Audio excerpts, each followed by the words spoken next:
Gimana mau dibandingin sama tim papan atas atau top Asia? Kualitas pemain mereka jauh di atas kita. Mulai dari postur tubuh, fisik sampai cara berpikir atau visi bermain bola. Mereka memang Ini investasi besar-besaran di komentar-komentar sepak bola. Yang paling fans berkualitas itu Vietnam ya Kevin Dix. terhadap Dia pemegang timnas hak tendangan Indonesia. penalti buat Gladbach di Bundesliga loh. Terus ada lagi Ices yang sempat mau dibeli Milan tapi Sassuolo nggak mau jual. Dua kiper barunya ngeri banget. Paes jadi kiper utama di Ajax itu bukan urusan gampang Ajak. loh. Bilang saja begitu ke ibu Asia Tenggara AFF. Serius, sekarang Indonesia kuatnya minta ampun. Dan kalau tidak ada aral melintang, 5 tahun lagi tim nasional Indonesia bakal isinya pemain yang main di luar negeri semua. Assalamualaikum warahmatullahi wabarakatuh. Gimana kabar sobat? Mudah-mudahan dalam keadaan sehat dan baik-baik saja. Dimurahkan rezekinya dan juga dilancarkan segala urusannya. Nah, balik lagi bersama saya di Jam-Jam Reaction.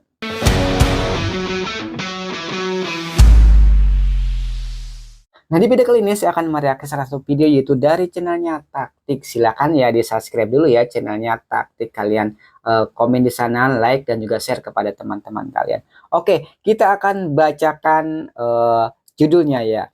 Nah, semua angkat trofi, bukan trofi ya, semua angkat topi.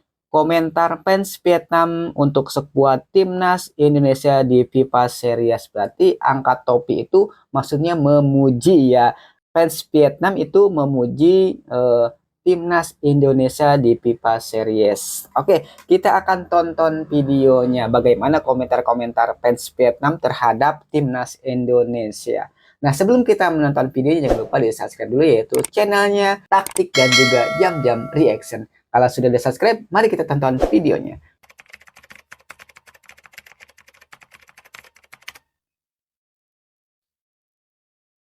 Baru-baru ini fans Vietnam ramai membicarakan soal skuad timnas Indonesia untuk ajang FIFA Series yang tentunya banyak berisi para pemain keturunan yang mereka nilai berkelas. Seperti inilah komentar fans Vietnam. Intinya, lihat ya semakin kuat tim-tim Asia Tenggara barulah Vietnam mau berubah untuk jadi lebih kuat. Kalau cuma sekedar menang lawan Kamboja, Laos, Brunei, atau cuma juara AFF dan SEA Games, sampai kapanpun tidak akan punya peluang masuk Piala Dunia. Makanya kita harus senang kalau negara-negara tetangga kita semakin kuat. Kalau kita bisa mengalahkan mereka semua, barulah ada peluang masuk 10 besar Asia. Dengan begitu, barulah ada kesempatan buat ikut pesta bola terbesar di planet ini, Piala Dunia. Setuju banget, itu pemikiran yang sangat visioner. Kalau cuma jago kandang di level regional, mentalitasnya bakal mentok di situ-situ saja. Gimana mau dibandingin sama tim papan atas atau top Asia? Kualitas pemain mereka jauh di atas kita. Mulai dari postur tubuh, fisik sampai cara berpikir atau visi bermain bola. Mereka memang investasi besar-besaran di sepak bola. Yang paling berkualitas itu Kevin Dix. Dia pemegang hak tendangan penalti buat Gladbach di Bundesliga loh. Terus ada lagi Ices yang sempat mau dibeli Milan tapi Sassuolo nggak mau jual. Dua kiper barunya ngeri banget. Paes jadi kiper utama di Ajax itu bukan urusan gampang loh. Bilang saja begitu ke ibu Asia Tenggara AFF. Serius, sekarang Indonesia kuatnya minta ampun. Dan kalau tidak ada aral melintang, 5 tahun lagi tim nasional Indonesia bakal isinya pemain yang main di luar negeri semua. Bisa jadi 4 tahun lagi mereka Indonesia masuk Piala Dunia. Kalau sekarang di level Asia Tenggara mereka panggil semua pemain itu pulang, Thailand sama Vietnam kita cuma bisa pasrah, bertahan sekuat tenaga. Mungkin cuma Malaysia yang masih bisa mengimbangi. Vietnam paling bakal pasrah lagi, dibantai 5-6 gol. Ngapain juga dibawa pusing, santai saja. Kalau mereka Indonesia kuat, seluruh kawasan ASEAN juga bakal ikut naik level. Kalau kerjaannya cuma menang lawan Kamboja, Laos, sama Brunei terus, kapan mau bisa bersaing di level Asia? Apalagi mimpi ke Piala Dunia. Jadi kita harusnya senang kalau ada lawan yang kuat. Cuma ada 7 pemain lokal atau asli Indonesia. Di antaranya ada 2 kiper. Sisanya pemain naturalisasi keturunan. Pemain keturunan Indonesia kualitasnya terlalu ngeri. Ditambah lagi uang mereka melimpah. Jadi kalau sampai di atas rata-rata se-Asia Tenggara itu ya biasa banget. Cuma kasihan saja sama pemain lokal Indonesia yang main di Liga Domestik.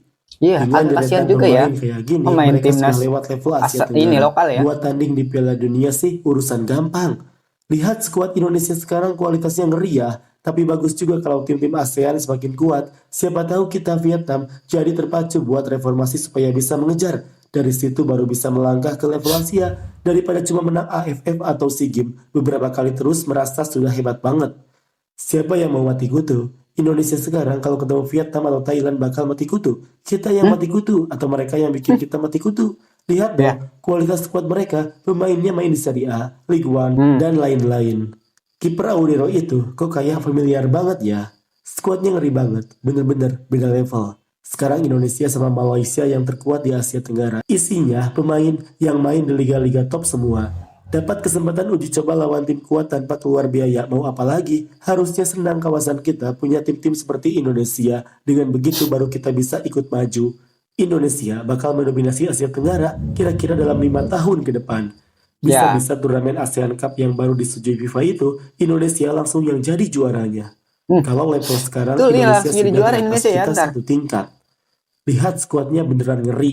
Kalau masih ada yang bilang pemain mereka itu pemain antah berantah, fix dia baru kemarin sore nonton bola. Lebih bego lagi kalau bilang Indonesia naturalisasi tapi tetap kalah lawan Jepang atau Korea. Itu pemikiran konyol. Mereka kalah tapi bukan berarti beda level jauh. Karena Jepang sekarang sudah level top dunia. Lawan tim Eropa saja mereka nggak takut, kok malah dibanding-bandingin. Soal kebanggaan atau hilang identitas, itu urusan negara mereka. Orang Vietnam hobi banget ikut campur urusan orang. Faktanya sekarang harus realistis. Mereka punya hak dan punya uang buat naturalisasi, ya silakan saja. Jangan malah baper, harusnya itu jadi motivasi buat Vietnam buat lebih berusaha. Ya, betul Meskipun ya. tanpa naturalisasi pun kita harus tetap kerja keras, bukan malah iri dengki sama mereka. Masalahnya bukan Komentar yang cuma bagus soal tuh. duit doang. Coba kalau Vietnam punya duit banyak pun, belum tentu Nah, pemain mau pulang. Ini soal liga, soal strategi. Dan Indonesia punya tujuan yang sangat jelas. Sedangkan kita gimana? Banyak pemain Indonesia itu kategorinya bintang muda atau pemain yang sudah punya nama di Eropa. Bukan main-main loh. Ditambah lagi pelatih mereka level Piala Dunia. Di turnamen FIFA ASEAN Cup nanti, mereka bakal benar-benar beda level. Gampangnya, Indonesia sekarang sudah kayak tim Eropa. Tim-tim lain kalau mau menang ya harus melakukan perubahan besar. Indonesia punya beberapa pemain keturunan atau naturalisasi yang kualitasnya beneran bagus. Jangan heran, karena dulu Indonesia adalah jajahan Belanda. Lihat saja timnas Prancis, isinya juga banyak pemain keturunan Afrika. demikian tadi telah kita saksikan videonya bersama-sama, di mana itu adalah komentar fans timnas Vietnam terhadap timnas Indonesia, di mana fans Vietnam itu angkat topi ya kepada timnas Indonesia. Nah, maksud angkat topi di sini yaitu memuji ya, memuji timnas Indonesia karena perkembangan sepak bola Indonesia sekarang lebih pesat atau lebih maju dibandingkan dengan timnas Vietnam yang katanya sih jalan di tempat, karena Indonesia ini sekarang menggunakan timnas-timnas keturunan atau pemain-pemain keturunan Indonesia, sedangkan Vietnam itu kayaknya jarang banget ya pemain naturalisasinya. Ada satu apa berapa ya? Ya mungkin karena ini juga ya, katakan tadi disebutkan karena ini juga, karena uang juga, mungkin nggak ada modal atau gimana. Jadi mereka itu fans Vietnam itu memuji Indonesia ya, karena sudah levelnya berbeda daripada Vietnam, daripada Thailand ya. Di atas Thailand dan Vietnam katanya cuman Malaysia yang bisa mengimbangi Indonesia. Tapi nggak tahu juga ya. Soalnya Malaysia sekarang juga lagi dihukum ya karena dokumen palsu. Pemain itu ya, pemain naturalisasinya apa ya? Udah jangan dibahas. Kalau pemain naturalisasi Malaysia jangan dibahas, nanti aja. Oke guys, terima kasih sudah menonton video ini. Mohon maaf bila ada kata-kata yang salah. Kita ketemu lagi di video reaksi selanjutnya. Saya akhiri, wassalamualaikum warahmatullahi wabarakatuh.